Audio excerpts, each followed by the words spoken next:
फिर एक अच्छे क्वेश्चन के साथ। तो सामने क्वेश्चन दिख रहा है, ए बी सी डी एक कॉरिडोर है और जिसमें ए बी और डी सी आपस में इक्वल है और कुछ एंगल भी दिया है। एंगल बी 70 डिग्री दिया है, ये वाला 35 है और ये 25 है। तो अब मुझे ये एक्स फाइंड करना है। तो फिर से वही सेम कहानी कि अगर आप नॉर्मली करना चाहोगे तो ये पूरा क्वेश्चन हो ना पाएगा। फिलहाल जो जितना निकल पा रहा है तो पहले हम देखते हैं।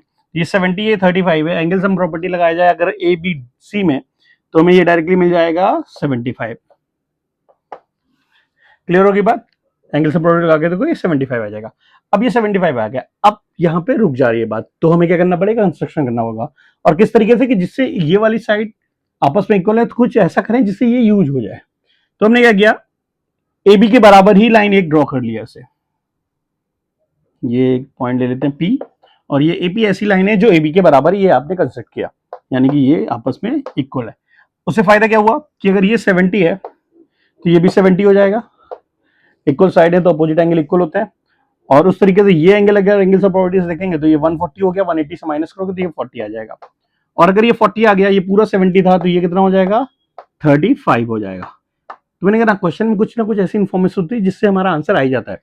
तो देखो ये 35 है, ये भी 35 है, इसका मतलब इस ट्रायंगल में देखा जाए तो ये भी दोनों एंगल इक्वल हो गए, तो दोनों साइड भी इक्वल हो जाएंगी। तो ये साइड इसके इक्वल आ गई और ये साइड इसके इक्वल थी, ये इसके इक्वल था, तो ये दोनों इक्वल हो गए। इस तरीके से ये दोनों भी आपस में इक्वल हो गए। क्लियर? अब हमने क्या किया, इनको आपस में ज्वाइन किया। अब देखना, ये एक आइसोसेलेस ट्रायंगल बना, लेकिन ये टोटल एंगल कितना है, 35 25 होता है 60।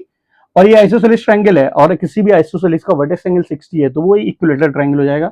इसका मतलब ये भी 60 होगा, ये भी 60 होगा, और ये तीनों साइड आपस में बराबर होगी। उससे ये फायदा हुआ कि ये दोनों भी आपस में इक्वल हो गए। अब समझना बात को, ये दोनों भी आपस में इक्वल हो गए, और इस तरीके से अगर हम देखें तो ये एंगल और ये एंगल भी पूरा इक्वल होगा। अब बात आती है ये एंगल कितना होगा, तो ये 70 ये 60 है, तो ये हो गया 130, 130 180 से माइनस करो तो ये आ गया 50। और अगर ये 50 आ गया तो यानी कि इन दोनों का सम कितना बचेगा, 130 बचेगा।